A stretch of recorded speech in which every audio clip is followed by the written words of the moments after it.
गिजा pyramids की construction से लेकर हजारों साल पहले लिखी जाने वाली हायरोग्लिफिक्स में मॉडर्न हेलीकॉप्टर और याट्स जाने तक इजिप्ट की जमीन ऐसी मस्तरी से भरी हुई है जिसको देखकर इंसानी अकल दंग रह जाती है।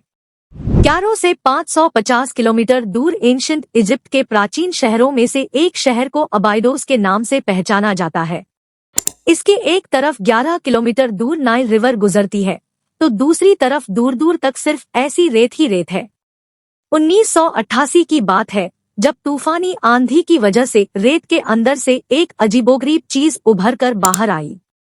ये लकड़ी से बना कोई स्ट्रक्चर था जिसको बुरी तरह से दीमक खाकर खोखला कर चुकी थी। इसकी हकीकत जानने के लिए यहाँ आर्कियोलॉजिकल टीम ने यह 2000 में खुदाई का काम शुरू किया। ये खुदाई बहुत ही देखभाल कर की जानी थी क्योंकि एक छोटी सी भी गलती इस स्ट्रक्चर को नुकसान पहुंचा सकती थी। जो चीज रेत के अंदर से निकल कर आई वो कोई मामूली स्ट्रक्चर नहीं बल्कि एक 70 फुट लंबी बोट थी। रेगिस्तान के बीचों बीच इस अकेली बोट का क्या कम था। मामला अभी यहाँ खत्म नहीं हुआ था। इस गुत्थी को सुलझाने की खोज अभी चल ही रही थी कि मालूम पड़ा कि यहाँ एक नहीं दो नहीं बल्कि ऐसी टोटल 14 बोट थी जिनको एक दूसरे के साथ साथ लाइन से रेगिस्तान में दफन किया गया। स्टोरी स्फीयर की वीडियो में एक बार फिर से स्वागत। आर्कियोलॉज इन खस्ता हाल बोट को पूरी तरह रेत से निकल नहीं पाए थे क्योंकि उनको डर था कि अगर ऐसा किया तो टूटन जाएगी और एक बहुत बड़ी मिस्ट्री अधूरी ही रह जाएगी। सिर्फ वो लकड़ी के कुछ सैंपल की मदद से ये मालूम करने में कामयाब हुए कि बोट 5000 साल पुरानी है, यानी गिजा पिरामिड से भी 500 साल ऊपर। ये अकेला जवाब इस मिस्ट्री को सुलझाने के लिए काफी नहीं था।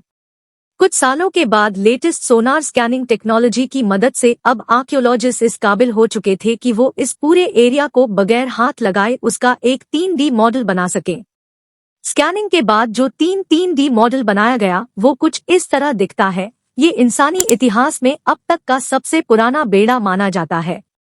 60 से 70 फुट लंबी बोट्स जिनको देखकर ऐसा लगता है कि इनको बड़ी सावधानी से एक दूसरे के पैरेलल खड़ा किया गया है। जिस जगह ये बोट्स खड़ी है इसको देखकर सबसे पहला ख्याल ये आता है कि क्या कहीं ये उस दौर में नाइल रिवर का किनारा तो नहीं था। एक्सपर्ट्स ने देखते ही इस बात से इनकार कर दिया क्योंकि अगर ये बोट्स रिवर के किनारे बहकर आती तो वो अधूरी पोजीशन में खड़ी रहती। ये तो एक दूसरे के मुकाबला में बिल्कुल सीधी खड़ी है, जिसका मतलब है कि इनको यहाँ लाकर खड़ा किया गया है। इसके अलावा आर्कियोलॉजिस्ट ने आसपास के लैंडस्केप काफी अच्छी तरह जांच की, पर कहीं से भी ये मालूम नहीं हुआ कि नाइल रिवर यहाँ से कभी गुजरी थी। तो फिर आखिर ये बोट किसकी थी, और अगर ये रिवर में बहकर यहाँ तक नहीं आई तो फिर इनको रेगिस्तान तक क्यों लाया गया था। एक इशारा उस वक्त मिला जब बोट्स के ढांचों को 3D ग्राफिक्स की मदद से दोबारा रिकॉन्स्ट्रक्ट किया गया। ये कोई मामूली बोट्स नहीं बल्कि रोविंग वेसल्स थी जिनको 30 लोग चप्पू की मदद से चलाया करते थे, जैसा कि आजकल की राफ्ट बोट्स होती है। इनके डिजाइन पर गौर किया जाए तो लकड़ी के तख्तों रस्सियों से जोड़ जोड़ कर बड़ी महारत से बनाया गया था। आर्कियोलॉजिस्ट का कहना है कि ये उस दौर में बनने वाली बोट्स से काफी अलग और एडवांस दिखती है। इसमें लकड़ी के तख्तों को अंदर से एक खास एंगल में काटकर लगाया गया है और ऐसा लगता है कि इनको सिर्फ खूबसूरती देने के लिए ऐसे बनाया गया था। एंशिएंट इजिप्ट में सिर्फ एक व्यक्ति इस तरह की बोट्स रख सकता था और वो था एंशिएंट इजिप्शियन किंग फेरो। सिर्फ किंग के पास ही इतनी ताकत थी कि वो उसे दौर की state of the art boats को ऐसे ही रेगिस्तान में कचरा की तरह छोड़ दे। पर सवाल है कि इनको रेगिस्तान में रखा क्यों गया था।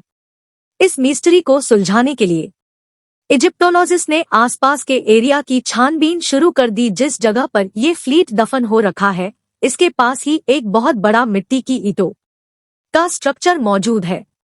एक्सपर्ट्स का मानना है कि ये इतना बड़ा स्ट्रक्चर एंशिएंट इजिप्शियन की पूजा का लगता है, जहां वो अपने खुदा यानी अपने फेरो पूजते थे। यहाँ अक्सर इवेंट्स भी हुआ करते थे क्योंकि यहाँ से ऐसे मिट्टी के बर्तन भी मिले हैं जिसमें कभी खाना और शराब डला करती थी।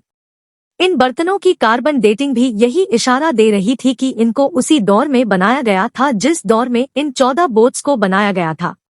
अब इजिप्टोलॉजिस्ट को पक्का यकीन हो गया कि 14 बोट्स का इस स्ट्रक्चर के साथ जरूर कोई कनेक्शन है। करीब से जब इन बोट्स का दोबारा महायान किया गया तो एक ऐसा इशारा मिला जो इस डिस्कवरी के लिए एक बहुत बड़ा ब्रेक थ्रू होने वाला था। बोट्स के गिर्द भी मिट्टी से बनी ईंटें लगी हुई पाई गई। ईंटों की दीवार ठीक बोट्स के कर्व के हिसाब से बनी हुई थी कि जैसे इनको खास बोट्स के लिए बनाया गया हो। ये दीवार सिर्फ बोट्स की साइडों पर ही नहीं बल्कि उनके नीचे भी ऐसी ही ईंटें लगी हुई थी। जब 3 साइड पर ईंटें लगी है, जरूर बोट्स के ऊपर भी ईंटें लगाई गई होंगी जो अब वक्त के साथ गिरकर मलिया मेड हो चुकी है। 3D ग्राफिक्स की मदद से जब बोट्स के ऊपर वाले हिस्से पर भी ईंट लगाई गई तो वो कुछ इस तरह का नजारा पेश करने लगी। ये कुछ और नहीं बल्कि बोट्स के यानी कश्तियों के ताबूत थे। जी हाँ, मम्मी की तरह इन बोट्स को भी 5000 साल पहले बड़ी शान और शौकत के साथ इन ताबूतों में डाला गया था।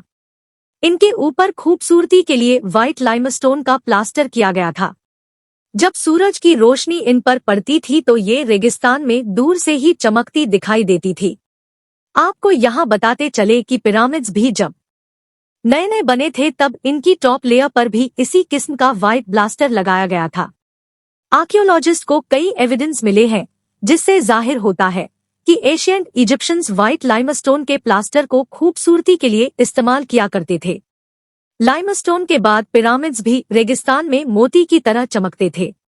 आर्कियोलॉजिस्ट कई सालों के बाद अबाइडोस बोट्स की मिस्ट्री को काफी हद तक सुलझा चुके थे। एक बात तो कंफर्म हो चुकी थी कि ये बोट्स नाइल रिवर में बहकर यहाँ तक नहीं आई थी। इनका एडवांस्ड डिजाइन इस बात की गवाही दे रहा है कि यह किसी एंशिएंट इजिप्शियन किंग की संपत्ति थी और इनको ईंटे के ताबूत में डालकर रखा गया था। अब सिर्फ आखिरी सवाल के जवाब की तलाश थी कि बोट्स को ताबूत में डाला ही क्यों गया था। यहाँ से सिर्फ 1.5 किलोमीटर दूर रेगिस्तान में एक इजिप्शियन किंग की टूम मौजूद है, यानी जहाँ उनको मरने के बाद रखा जाता है। हैरत की बात यह है कि ये टूम भी उसी दौर में बनाई गई थी जिस दौर में बोट्स और इबादतगार के अंदर मौजूद बर्तन बनाए गए थे।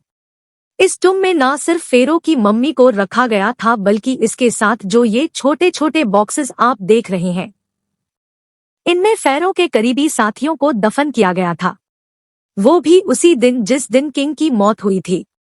जी हाँ, किंग ऑनर में उसके जितने भी करीबी साथी थे उन्होंने भी अपनी जान देकर अपने फेरो अपने खुदा के साथ ही इस दुनिया से जाने का फैसला किया था। उनका यह यकीन था कि मरने के बाद वाले सफर को आसान बनाने के लिए किंग के साथ उसकी सारी दौलत, उसका सामान और उसके नौकरों को भी उसके साथ ही दफन किया जाए। बोट्स को भी उसी किंग की आफ्टर लाइफ को आसान बनाने के लिए इतनी शानो शौकत के साथ ताबूतों के अंदर रखा गया था। ये एक ऐसी रस्म है जिसको बाद वाले इजिप्शियन फेरो की टूम्स में भी नोटिस किया जा चुका है। ज्यादातर इजिप्शियन फेरो की टॉम्स को लुटेरे लूट चुके हैं और कई शायद अब तक कहीं रेत के अंदर छुपी हुई है।